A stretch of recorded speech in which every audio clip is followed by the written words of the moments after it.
President Marion and fellow members, so it's a great pleasure today to introduce the Ambassador of the Republic of Korea, Ambassador Yeo Seung-bae, and he is accompanied by Councillor Ahn, also from the Embassy.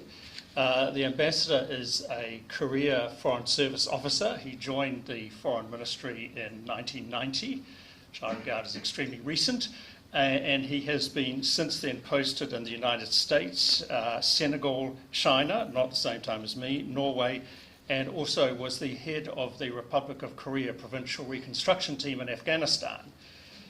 Immediately before coming here in April 2 years ago, he was the Director General of the North American Affairs Department in the Republic of Korea Foreign Ministry. So please join me in welcoming Ambassador Yeo to speak to us today.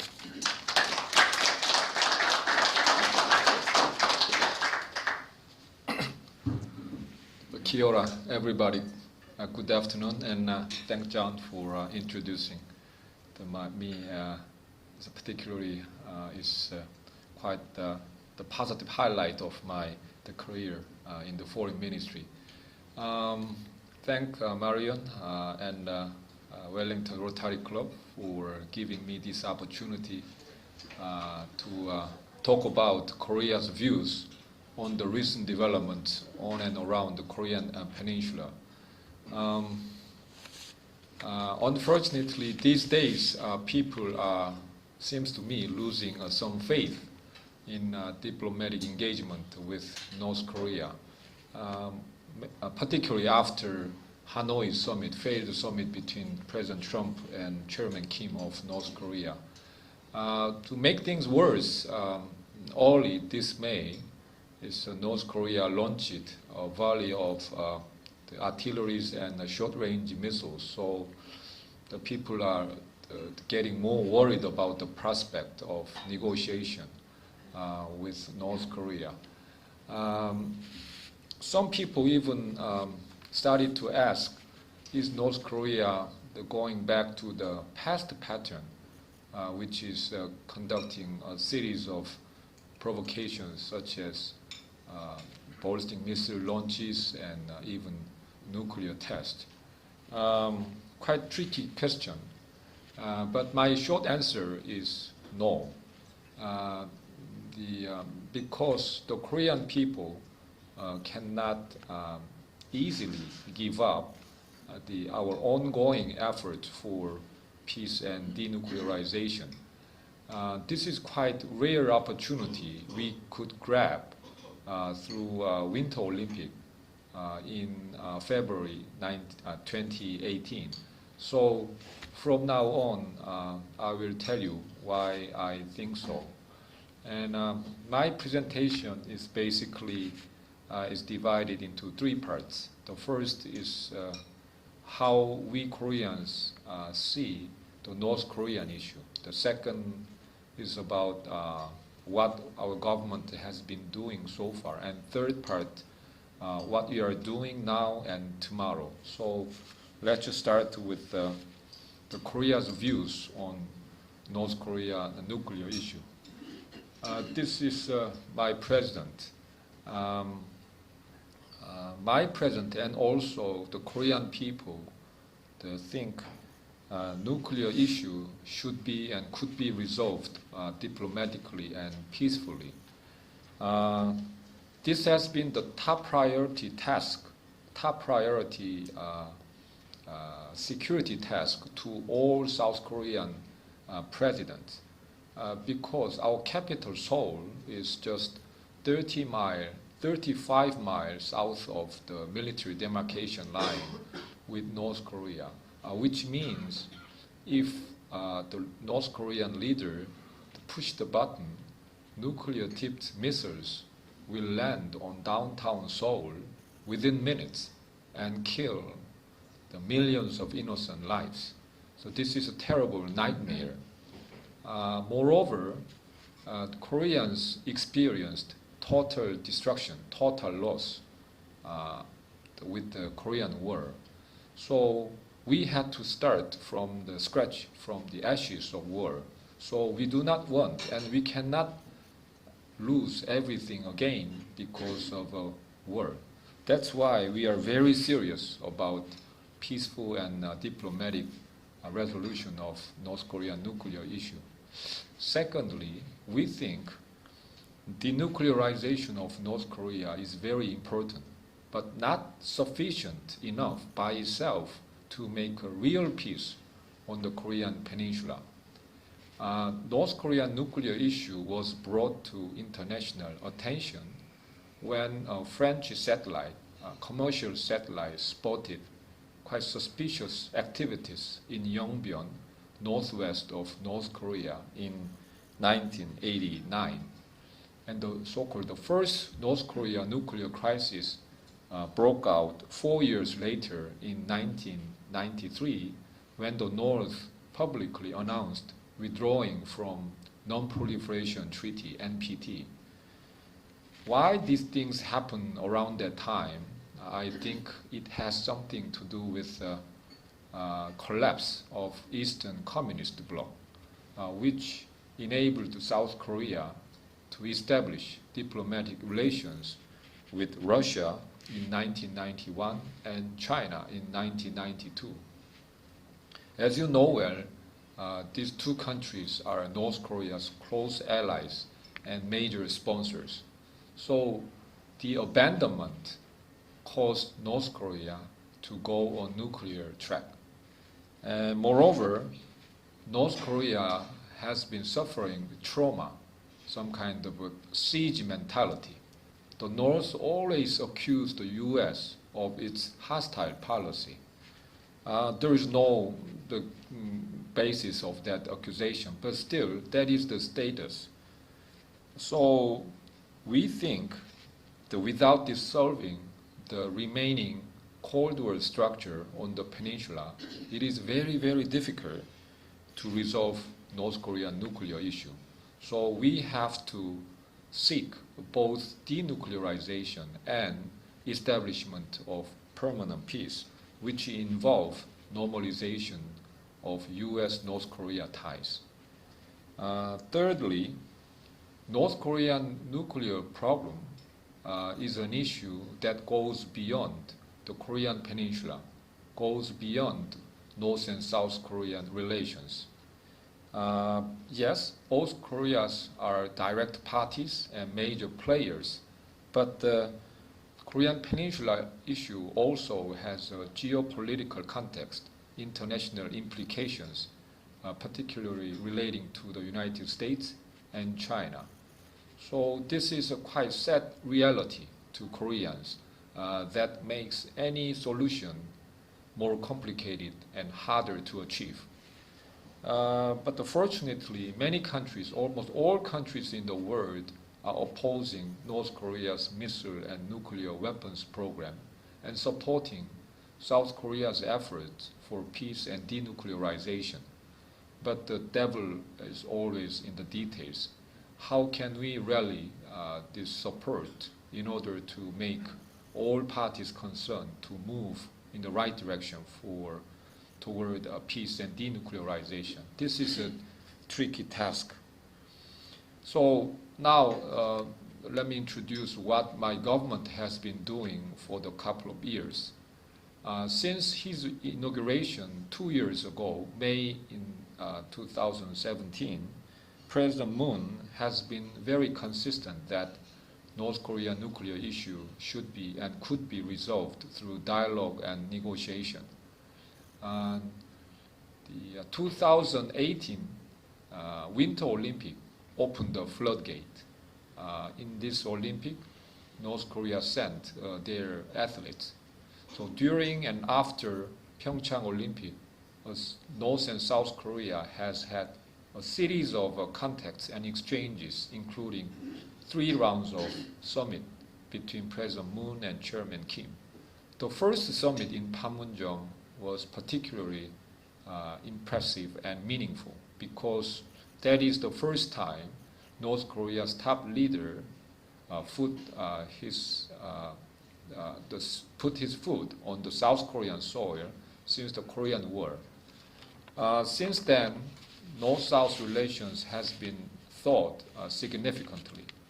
For example, reunion meetings were resumed for separate family members in several years, and North-South Korean athletes marched together in Asian Games in Jakarta last August. And some military confidence building measures also were taken. Some of guard posts were taken down on both sides of DMZ, and some landmines also were removed near the DMZ. And now the liaison office opened in Kaesong, North Korea, which provides venue for regular contacts between North and South Korea. Korea also has played some role as a facilitator in U.S. and North Korea relations. As a result, in Singapore last year, both sides agreed to work for normalization of ties and for complete denuclearization. But President Trump and Chairman Kim met in Hanoi this February. This did not produce highly expected agreement. As you know, both sides are very close to a deal over many important issues, but the difference over nuclear issue caused a problem. The United States offered a grand bargain or big deal, which means North Korea give up all nuclear weapons, material, facilities forever in return for an end to international sanctions.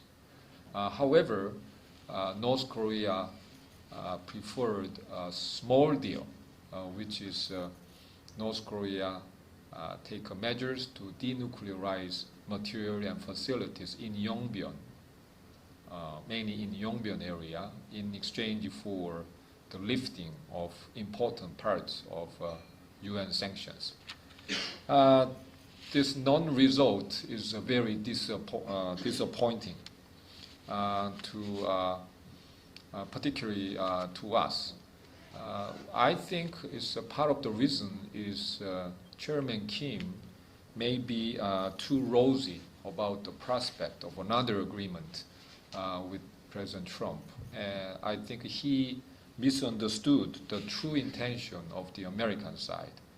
So this is a setback to North Korea and the United States as well as to South Korea, because my government has the plan. If Hanoi summit succeeds, we are going to realize Chairman Kim's visit to Seoul and utilizing that visit as an opportunity to convince North Korea to do more for denuclearization. Anyway, as you know, now the negotiation is in limbo. We even saw some disturbing moves from North Korea. But I don't think we need to be overly pessimistic, because the nature of challenge we are facing, as I said, this is a long time and a structural problem. So some ups and downs are to some extent unavoidable. So I think we need to move on. Now, there are three things I'd like to highlight what my government is doing. First is we are working very hard to maintain the momentum of dialogue, particularly focusing on restart of U.S.-North Korea negotiation. Seoul and Washington are very closely coordinating in various levels. My president visited Washington last month, and President Trump will visit Seoul next month.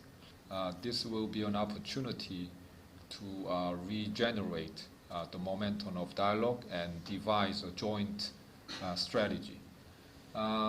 Last Friday, my government made a decision to provide humanitarian assistance to North Korea through WFP and UNICEF for vulnerable groups such as pregnant women and children.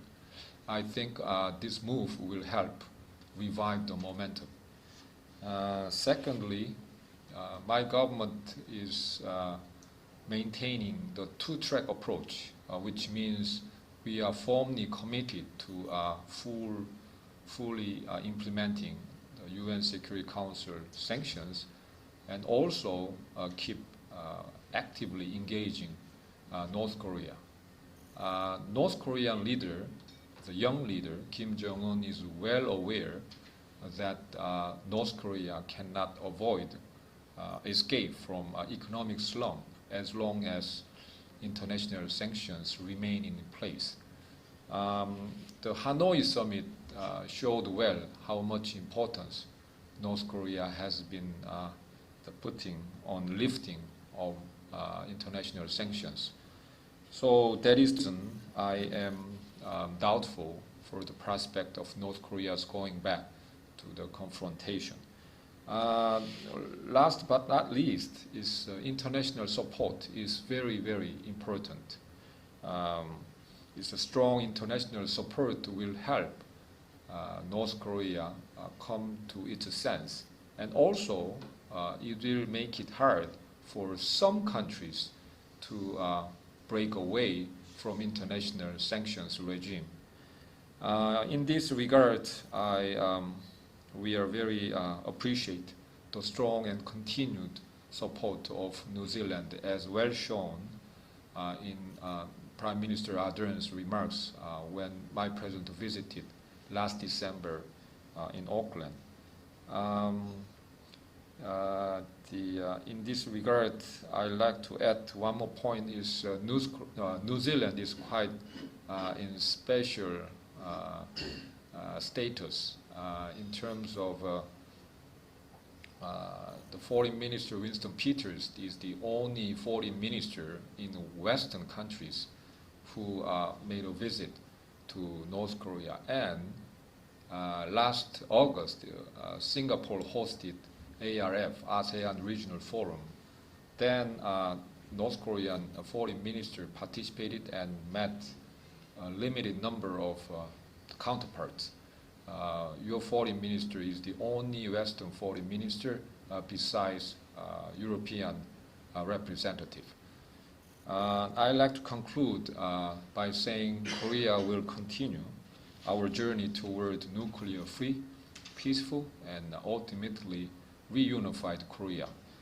And as my president said last year, we will never go back to the past and never give up this bold journey. I hope and I believe our partners like New Zealand, who share the common value and also fought shoulder to shoulder 70 years ago, will stand by us in this journey. Thank you very much.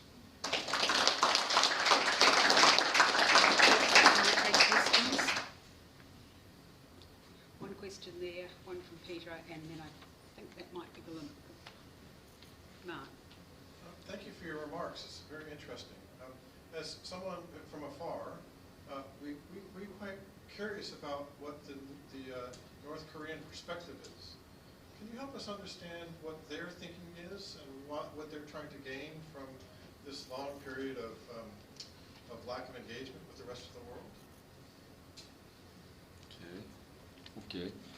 Well, that's a billion-dollar question. It's very, very hard to know what is happening in North Korea, what is happening in the brain of North Korean leader. But I will do my best.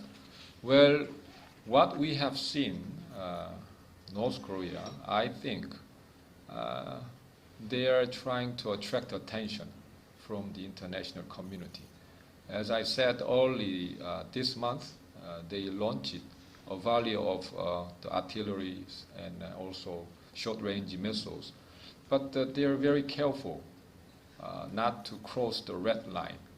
So I think they are trying to shake up the chessboard, but not strong enough to mess it up completely.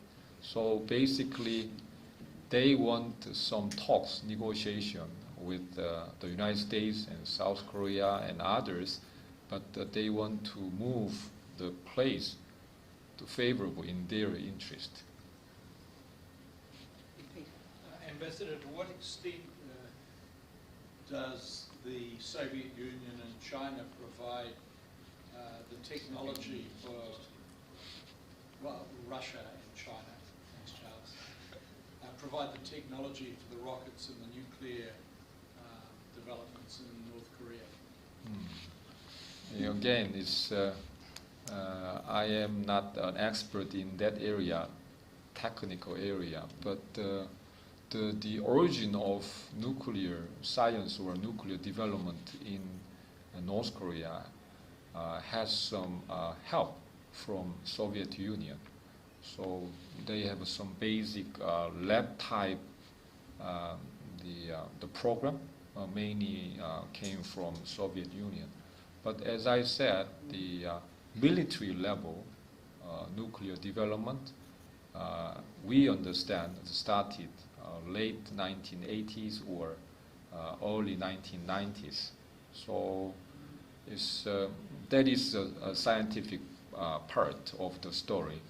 And with regards to some help from China, what I can say is now North Korea depends on China for more than 90% of their basic necessary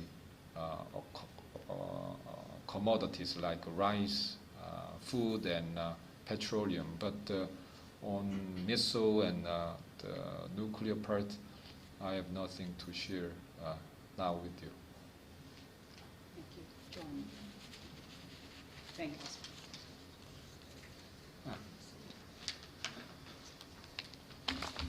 Well, thank you very much, Ambassador. I think you gave us a very interesting account of the views that your government and the Korean people have about the situation there. It's hard to think of two countries which are in different situations than New Zealand and South Korea, even allowing for the events of a few months ago here. But despite that, whether it's in a security sense or a trade sense or a commercial sense or political sense, we have very good links with you.